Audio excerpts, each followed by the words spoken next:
800 سال کے قریب ہو گئے صلاح الدین ایوبی کو واپس لائے ہوئے، لیکن پچھلے 100 سال سے پوری دنیا کے یہودیوں کے اندر ایک یہ فکر پیدا ہوئی کہ ہماری ایک ریاست ہونی چاہیے، ہمارا ایک ملک ہونا چاہیے۔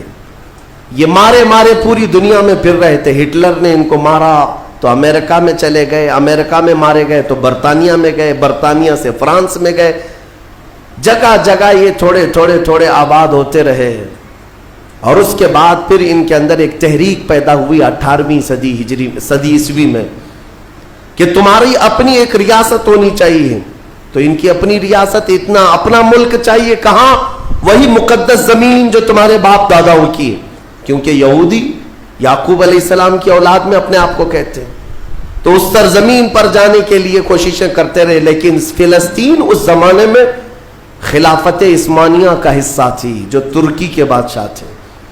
ترکی کے انڈر میں فلسطین آتا تھا، تو وہاں پر ان کی مجال نہیں تھی۔ لیکن ہوا یہ کہ 1914 سے 1918 کے بیچ میں فرسٹ ورلڈ وار ہوئی، دنیا کی سب سے بڑی جنگ، پہلی جنگ عظیم، جس میں ترکیوں نے جرمنی کا ساتھ دیا اور ہار گئے برطانیہ انگلینڈ کے مقابل میں۔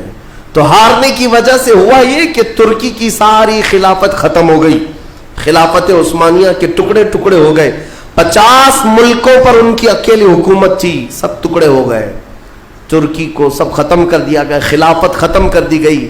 یہ 1920 میں خلافت ختم کر دی گئی، اور پھر برطانیہ انگلینڈ کے تسلط میں، اس کے قبضے میں فلسطین بھی آیا۔ یہ وہ زمانہ تھا جب ہمارا انڈیا بھی انگلینڈ کے انڈر میں تھا، ہمارا بھارت بھی۔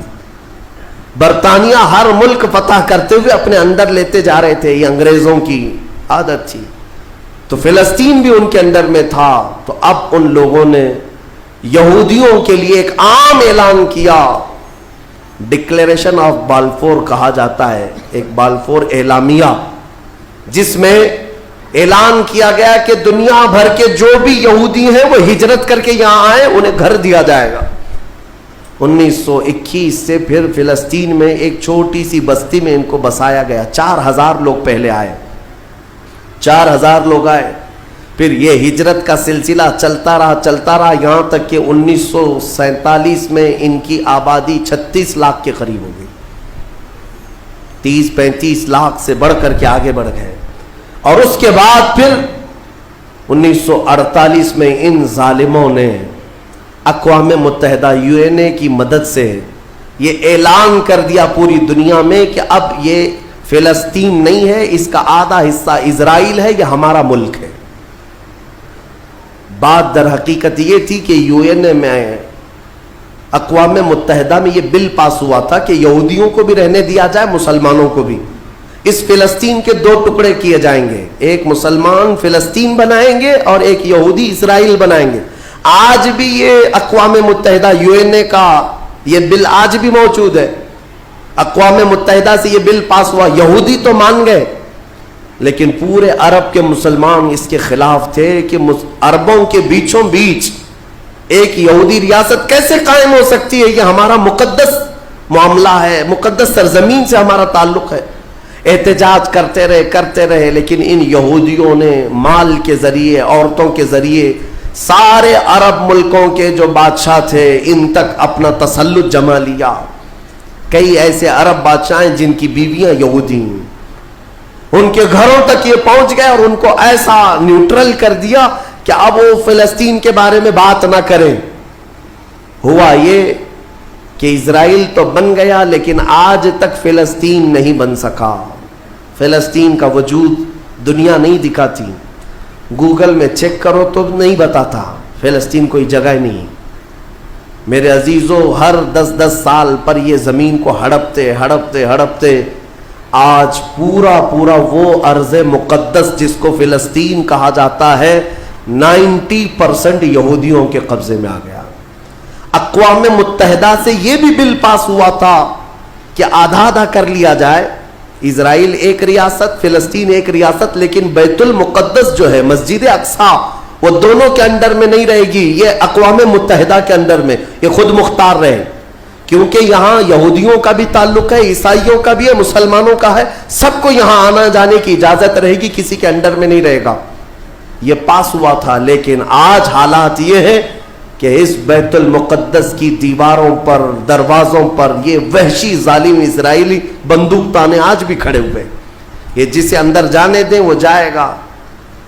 پوری دنیا اپنی آنکھوں سے دیکھ رہی ہے ان کی خیانت, ان کی غداری کو, لیکن کوئی ایک جملہ تک نہیں کہتا کہ اسرائیل دہشت گرد ہے. آپ کو میں ایک آنکڑے اگر بتاؤں تو آپ کے رونگٹے کھڑے ہو جائیں. انہوں نے فلسطین کے مسلمانوں میں سے اب تک 2.5 لاکھ صرف بچوں کو قتل کیا ہے ان اسرائیلیوں نے. آج بھی یہ ڈیٹا موجود ہے, انٹرنیٹ پہ موجود ہے, بڑی بڑی ویب سائٹس ہیں, انہوں نے شو کیا.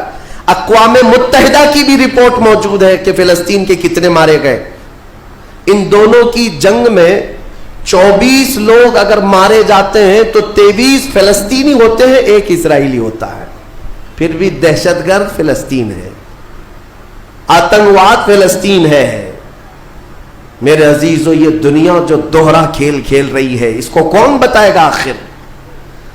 وہاں جمعہ کی نماز پڑھنے کے لیے مومنین آج بھی جاتے ہیں, ان پر گولیاں برسا دی جاتی ہیں, لیکن ان جیال مسلمانوں کو ہزاروں سلام جو تلواروں کے سائے میں بھی میرے مولا کی عبادت خشوع و خضوع سے کرتے. میں خود گیا اور دیکھا ہوں, چھوٹے چھوٹے سے بچے, 6 سال کے 8 سال کے بچے ملنے کے لیے آتے ہیں, اور یہ پورے اسلحے میں لیس فوجی کھڑے رہتے ہیں. چھوٹا سا بچہ ان کی گن کو یوں گھماتا ہے اور مسجد میں اندر آتا ہے. ایسا لگتا ہے جیسے وہ کھلونے کو پکڑ رہا ہے. میرے عزیزو, یہ بھی حدیث پاک کے ذریعے سے میں بتاتا ہوں. میرے آقا صلی اللہ علیہ وسلم فرماتے ہیں, میری امت کا ایک حصہ قیامت تک باطل سے لڑتا رہے گا, قیامت تک باطل سے لڑتا رہے گا, اور ان کی مخالفت کرنے والوں کا ان پر کچھ بھی اثر نہیں ہوگا, اور دنیا میں کوئی بلا بھی پھیلے تو اس جماعت پر کچھ اثر نہیں ہوگا. صحابہ نے پوچھا, یا رسول اللہ آپ کی امت کا وہ حصہ کون ہے؟ میرے آقا فرماتے ہیں, بیت المقدس کے آس پاس رہنے والے مومنین کی جماعت ہے. ان کی فضیلت میں میرے آقا نے فرمایا قیامت تک لڑتے رہیں گے, قیامت تک, اور ان کی خلاف کرنے والوں کا ان پر کچھ بھی اثر نہیں ہوگا. اور ہم دیکھ رہے ہیں, ارے بڑی بڑی عمارتیں ایک بم سے گرا دیا, دوسرے دن ان کے آس پاس ان کی گاڑیاں بھی چل رہی ہیں, دکانیں بھی چل رہی ہیں, بازار بھی چل رہا ہے. کل رات کو فائرنگ ہوئی, 50 لوگ بیت المقدس سے اٹھا کر کے لاشیں لے گئے. دوسرے دن جا کر کے دیکھے تو عصر کے بعد عورتیں اپنے بچوں کے ساتھ روٹیاں سینڈوچ کھاتی ہوئی بیٹھی ہوئی ہیں. مطلب یہ ہے کہ نہ موت کا ان کے اندر خوف ہے, نہ ظالموں کے تسلط کا ڈر ہے. ہاں یہ بھی اللہ تعالیٰ کی طرف سے ہوتا ہے کہ مولا جب کسی کا دل کشادہ کرے تو بڑے بڑے پہاڑوں سے بھی انہیں ڈر نہیں لگتا. اور ایک حدیث میرے آقا صلی اللہ علیہ وسلم نے فرمایا کہ سید البقاع بیت المقدس, سید الصخرۃ صخرۃ بیت المقدس. حضور نے فرمایا پوری روئے زمین کا سردار جو حصہ ہے وہ بیت المقدس کا حصہ, سردار حصہ. اور گنبدوں میں اگر سردار گنبد ہے تو بیت المقدس کا گنبد ہے, یہ میرے آقا نے فرمایا. اور حضور فرماتے ہیں تم دیکھنا کہ اخیر زمانے میں سارے لوگ اس زمین کی طرف ہجرت کر جائیں گے. جب ایسی ہجرت کا وقت آ جائے, حضور فرماتے ہیں فَلْزَمْهُمْ, تم لازم پکڑ لینا, اس جماعت کے ساتھ چلے جانا, کیونکہ خیر پوری دنیا میں صرف وہی ہوگا اور کہیں نہیں ہوگا. اور آج جو حالات دیکھ رہے ہیں نا, یہودیوں کا تسلط ہے, ان کا قبضہ ہے. میرے عزیزوں, چند دنوں کی بات ہے, میں قرآن سے اور حدیث سے, وقت ہوتا تو میں آج, چونکہ یہ جمعۃ الوداع ہے اور یوم قدس کے نام سے پوری دنیا آج منا رہی ہے, اس لیے میں نے تمہارے سامنے یہ باتیں رکھی ہیں. بیت المقدس کیا ہے؟ بیت المقدس کے بارے میں میرے آقا صلی اللہ علیہ وسلم نے فرمایا یہ ہمیشہ اب یہودیوں کے تسلط میں نہیں جائے گا. یہ میرا یقین ہے, دنیا ٹل سکتی ہے مگر میرے مصطفیٰ کا فرمان نہیں ٹلے گا. میرے آقا نے اگر فرمایا ہے تو وہ ہو کر رہے گا. حضور فرماتے ہیں خراسان سے ایک جماعت آئے گی, خراسان سے.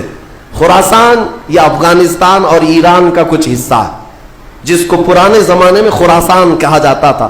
میرے آقا فرماتے خراسان سے کالے جھنڈے لے کر کے ایک جماعت نکلے گی اور وہ اتنی تیزی سے بڑھتی ہوئی بیت المقدس کی طرف آئے گی کہ دنیا کی کوئی حکومت اور کوئی طاقت ان کا راستہ نہیں روک سکے گی، اور وہ جھنڈے سیدھے لا کر بیت المقدس پر گاڑ دیں گے۔ تنصب بإیلیا، میرے آقا فرماتے ایلیا یہ بیت المقدس کی سرزمین کو کہتے ہیں، جھنڈے وہاں گاڑ دیے جائیں گے۔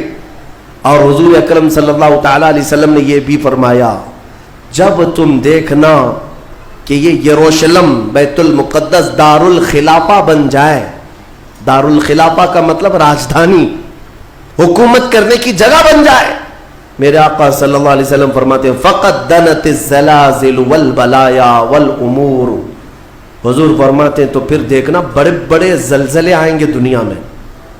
جب یروشلم کو راجدھانی بنا دیا جائے، دار الخلافہ، بڑے بڑے زلزلے آئیں گے دنیا میں، والبلایا، اور بہت ساری بلائیں پھیلیں گی پوری دنیا میں۔ یہ وائرس یہ کنٹینیو آئیں گے، یہ مت سمجھنا کورونا چلا گیا، ہاں یہ سب اب کنٹینیو آنے والی ہیں بلائیں، پوری دنیا میں بلائیں پھیل جائیں گی، اور اتنے بڑے بڑے معاملات ہوں گے جن کو تمہارے کانوں نے سنا نہیں ہوگا، حضور نے فرمایا۔